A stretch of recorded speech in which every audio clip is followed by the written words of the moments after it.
Welcome back மக்களே. Guys பார்த்திங்கன்னா எப்படி இருந்த ஒரு ஏரி, இங்கெல்லாம் பார்த்திங்கன்னா அடிக்காத மீனே கிடையாது. இது வந்து பார்த்திங்கன்னா நம்ம ஊர் ஏரி தான். இந்த இடத்தெல்லாம் அடிக்காத மீனே இல்லை. கையை வச்சா உள்ளே ஏரிக்குள்ளே வந்தால் 2, 3 ஏன் 5, 10 மீன் பிடிச்ச காலமும் இருக்குது ஒரே நாளையில். இன்றைக்கி பார்த்திங்கன்னா சுத்தமாக தண்ணி இல்லை, அந்தளவுக்கு வறட்சி மீன்ஸ் மழையும் இல்லை, ஒரு மண்ணாங்கட்டியும் இல்லை, எல்லாம் காஞ்சி கருவாடாக போயிடுச்சு. பார்த்திங்கன்னா நான் சேனல் ஆரம்பித்தே ஒரு 5 மாதம் தான் இருக்கும். அந்த 5 மாதத்து உள்ளே பார்த்திங்கன்னா கிட்டத்தட்ட ஏகப்பட்ட தண்ணி பார்த்திங்கன்னா ஃபுல்லாக குறைஞ்சிருச்சு. கொஞ்சம் கூடியும் ஏரிக்குள்ளே தண்ணிங்கிறதே கிடையாது. நான் காட்டுறேன் பாருங்க வீடியோவில். தண்ணி ஃபுல்லாக இறங்கிடுச்சு. ரொம்ப தண்ணி கீழே போயிடுச்சு ஏரியிலேருந்து.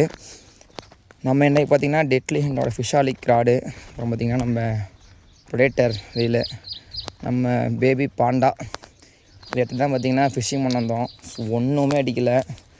பார்த்திங்கன்னா நீங்களே பார்ப்பீங்க தண்ணி எங்கே இருக்குது பாருங்கள். தண்ணியே ஃபுல்லாக இறங்கிடுச்சு. சுத்தமாக எங்கேயுமே ஸ்பாட்டும் கிடையாது, அடிக்கவும் இல்லை, ஒன்றும் இல்லை. மண்டை காஞ்சி வீட்டுக்கு போகிறதா மீதி. இதுக்கு மேலே இந்த பக்கம் வர முடியாது. உங்கள் ஊர் சைடு எங்கன்னா ஸ்பாட் இருந்தால் சொல்லுங்கள். எங்கள் ஊர் சைடு மீன் இருக்குது ப்ரோ வாங்க அப்படிங்கிற மாதிரி இருந்தால் சொல்லுங்கள். கண்டிப்பாக வரேன், மீன் பிடிக்கலாம். ஓகேங்களா? பாருங்கள், இதை தான் ஸ்ட்ரைக் பண்ண முடிஞ்சது. காலையிலேருந்து பார்த்திங்கன்னா ஒரு செம்ம ஸ்ட்ரைக்கு. எப்படியும் ஒரு 200-350 கிராம் வரும்னு நினைக்கிறேன். இந்த ஒரு